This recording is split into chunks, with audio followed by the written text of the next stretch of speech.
Greetings, people of Earth. My name is Jax, and welcome back. So today we're talking about why the gays love horror. And so I thought I would have these four pictures in the background. They are called the Four Horsemen. All I know is that one is death. I don't know what the other. I don't know which one is famine, which one is pestilence and hunger. Are those the four?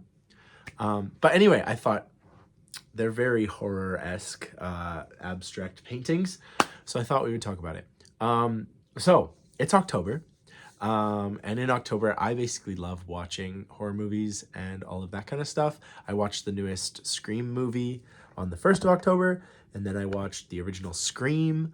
And now I am watching, or I finished Nightmare on Elm Street. So I'm just like burning through them now. I love it. I love horror movies. Typically I only watch them in November just because it's kind of like the right mood and the right setting for them. But I don't know, there's just something about them that they're silly and ridiculous, and I very rarely get scared of them and scared while watching them, but I enjoy them. I think they are funny. My favorite franchise is the Halloween franchise, Michael Myers, just the whole Jamie Lee Curtis, I just love that. I love that whole vibe. It's really creepy. I typically like the horror movies where people are the scary thing. So like Michael Myers is a good example where he's just some dude, he could exist in real life. Whereas something like Nightmare on Elm Street or, something where there's like a big monster or something, those are just ridiculous and, I enjoy them, but whatever. So I wanted to talk about the connection between horror movies and horror television shows and things like that with being gay. And so some of you might be like, what? What do you mean? Like that has nothing to do with being gay or any of this stuff. But actually, a lot of people that I know who I've either dated or have hung out with who are gay are really, really, really into horror movies. I've had loads of dates with people and we've gone to horror movies like The Nun or whatever. We've gone to all of these things. And it's been more than just like one person who like really loved horror movies. And I'm never the one that suggests it because I don't think movies are like a good first date option. But sometimes someone's like, oh, do you want to go see this new horror movie? And I'm always down for that. So I think there really is a connection to that. You might be thinking like, no, there's no connection. And like that's fair enough because I think a lot of people just don't like horror movies. It's not for them. So there's definitely a large population of people who are gay who aren't interested in horror movies and spooky stuff, but I think there is a huge connection with it too. I don't exactly know why. One of the things I think of a lot is American Horror Stories, because that entire series is very gay. It's very like gay centric. There are gay main characters. There are gay actors.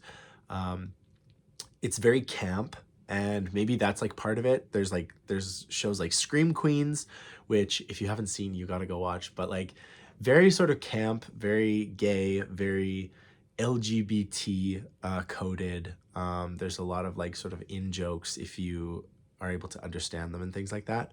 And I don't know. It's a fascinating topic because it's not something that you would innately think of. Like when you think of like drag queens and all of that kind of stuff, you don't really think of like people dressing up as monsters and, those kinds of things. But there is like, there is a lot of crossover between sort of like the performative costuming and things like that in queer society, as well as in sort of like the horror genre. Because I mean, you're getting dressed up, you're assuming a different role, you're assuming a new character, um, and that carries over into sort of the horror genre of like dressing up like a vampire, dressing like a monster. It's sort of very common.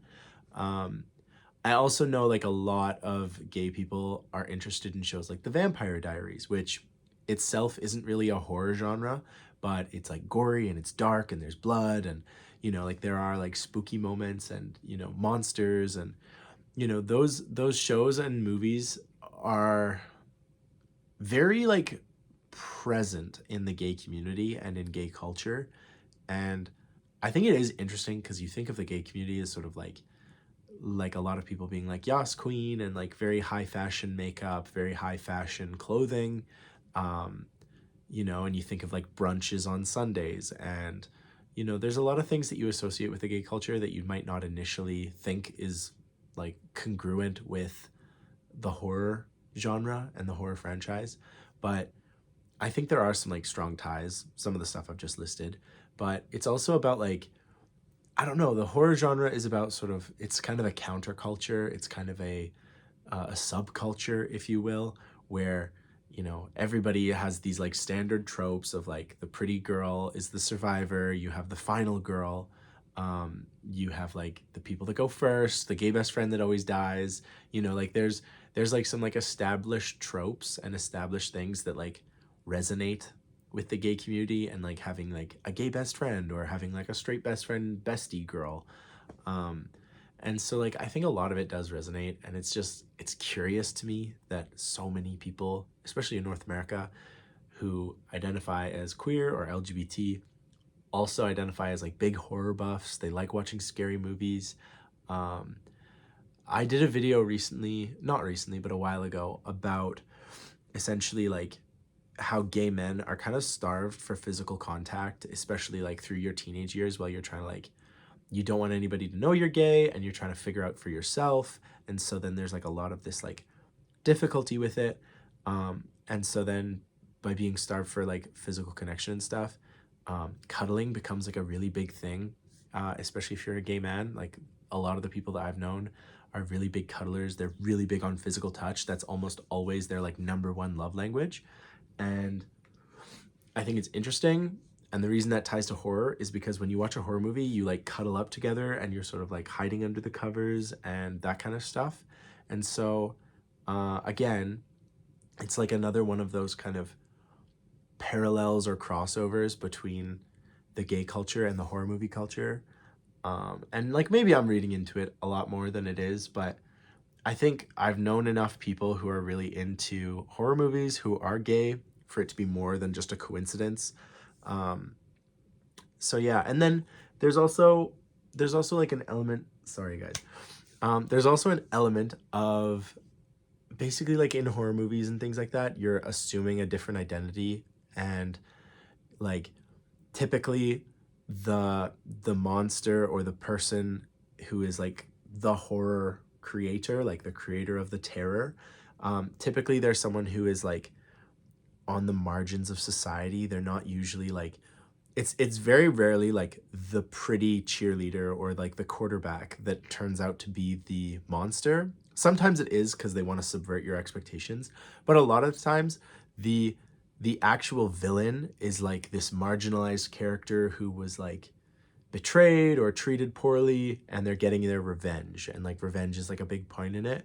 And I don't know, maybe there is like some cathartic energy behind watching a marginalized character like get their revenge on the mainstream, you know? Like a lot of times the horror monster or the character is like attacking and taking down um you know, your typical straight white male character.